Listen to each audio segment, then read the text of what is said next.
өткөн жекшемби күнү биздин өлкөбүзгө жаңы тик учак келбеди, өзгөчө кырдаалдар министрлигинин. Ошол өзгөчө кырдаалдар министрлигине келген учак менен өлкө башчысы Садыр Нуркожоевич болуп, тийиштүү ошо мамлекеттин жетекчилери ушу Чүй облусунун аймагын, анан Бишкек шаарынын үстүн айланып учтук да.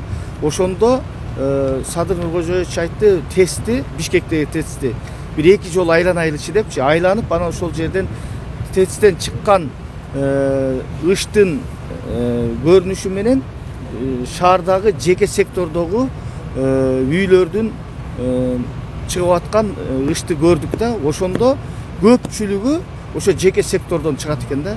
Анан биз бул жерден президент дароо ошол жерден аткаруу бийлигине тапшырма берди да. Ушул боюнча мынакей көрдүңөр, мына бүт асмандан ачык көрүнүп турат депчи.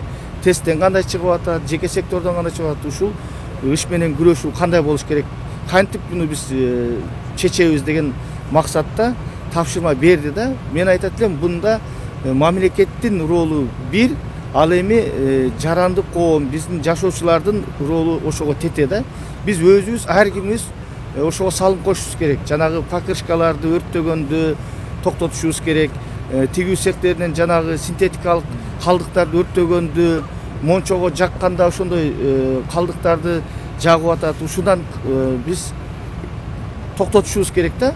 Анан көмүр жакканда дагы биз ушул моменттерди эске алып, өзүбүз кайдыгер карабай, ушул ышты жоюуга ар бир жаран өзү салым кош боюнча бул жеке эле мамлекетти карап отура берген болбойт.